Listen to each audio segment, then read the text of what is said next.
conclure la journée, ça va être rapide.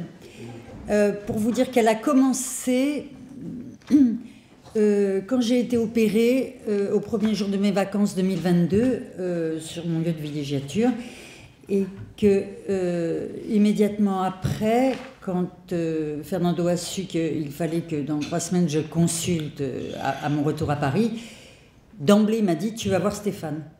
Voilà. Bon, donc je vais voir Stéphane, docteur Romano, qui me voit, qui me dit De Amorim, mais Fernando, mais comment, mais voilà. Et voilà, un bouillonnement. Donc je me dis super, quel beau souvenir, etc. Colloque. Je rentre, je dis à Fernando, voilà, il m'a parlé des colloques, et 3 jours plus tard, journée d'études, chirurgie et machin. Donc il y a bien du transfert là-dedans.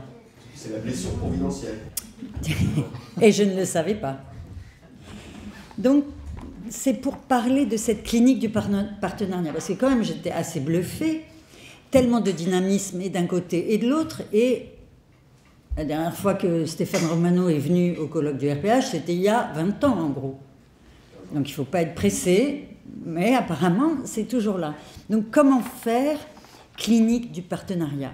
Alors, il y avait, à l'ouverture, Sabrina a évoqué le but du partenariat, et effectivement, quand on a entendu le docteur Mitz dire que lui, il voulait rendre le patient heureux, et qu'en fin de journée, on entend Jean-Baptiste Le Gouy qui nous dit oui, qu'il a été désolé, mais qu'il a vu la déception de ces 3 patientes qui attendaient de lui une chose précise qui s'appelle attestation, et qu'il leur a dit qu'il leur proposait autre chose.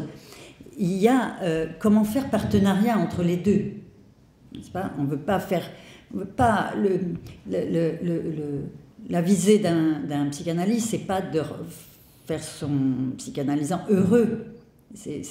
Et je ne pense pas qu'un chirurgien, ça soit absolu. Peut-être les plasticiens, mais les chirurgiens, c'est de réussir à remettre le membre ou l'organe dans le bon sens. Alors, si je me permets, détrompe-toi, parce que je pense justement que ce n'est pas ça, et je pense que c'est justement de les rendre heureux. D'accord, donc on a du travail. Justement, parce que parfois on ne peut pas remettre le membre dans le bon sens. Et donc comment on va faire? Parce que si notre rôle c'est de remettre le membre dans le bon sens, comme on ne peut pas tout le temps, ça veut dire qu'on est en échec souvent. Or justement, il faut que le patient soit heureux, soit avec son membre, soit sans son membre. Donc le truc n'est pas de rendre son membre, mais justement de le rendre heureux. Et il y a beaucoup de médecins qui ne voient que l'aspect justement médical, c'est-à-dire qu'il y a une fracture, on va la remettre en place. Et c'est pas ça qu'il veut le patient, il veut plein d'autres choses. Il veut sortir de la consultation content, il veut sortir de la consultation détendu, rassuré. Il veut pas seulement qu'on lui dise voilà, il y a 15% de chance qu'ici, 30% de chance qu'il y ait ça. Et là, c'est la médecine moderne avec l'évidence based médecine, elle est trop comme ça. Mais il veut être heureux en sortant. Donc je suis pas d'accord avec toi. D'accord. Donc on a au bas mot un problème de vocabulaire. Parce que j'entends rendre heureux, c'est-à-dire s'adapter à ce qui arrive. Et bien sûr que c'est très important. Nous, on a d'autres mots comme supporter la castration symbolique, par exemple. Je ne sais pas le dire comme ça. Voilà. Chacun son... Mais il faut trouver un moyen de, effectivement, quand même, pouvoir travailler ensemble. De la chirurgie à la psychanalyse. Et comment on va faire? Il y a quand même, j'ai relevé tout au long de cette journée, et notamment chez Stéphane, mais aussi chez Rami, des mots comme la main psychique, la blessure providentielle, qu'est-ce qu'il y avait les douleurs à point de départ non organique. Enfin, vous voyez, il y a l'œil, tu parlais du savoir du chirurgien, des mots du chirurgien, mais il y a surtout l'œil du chirurgien. Et en préparant cette conclusion, en l'absence de vos textes, j'avais peut-être quand même quelques idées, j'entendais des podcasts sur vie et mort du chirurgien, et notamment il y en a un sur Ambroise Paré, que j'ai découvert, un chirurgien du XVIe siècle, et qui avait une sorte de dicton que je trouvais assez proche déjà de ce que pourrait être ce qu'on pourrait se dire en psychanalyse, et qui est le chirurgien à la face piteuse fait la plaie de son patient venimeuse. D'ailleurs, il a une conscience déjà à son époque de, voilà, il faut rendre pas l'autre heureux, mais pas non plus l'accabler. Voilà. D'accord.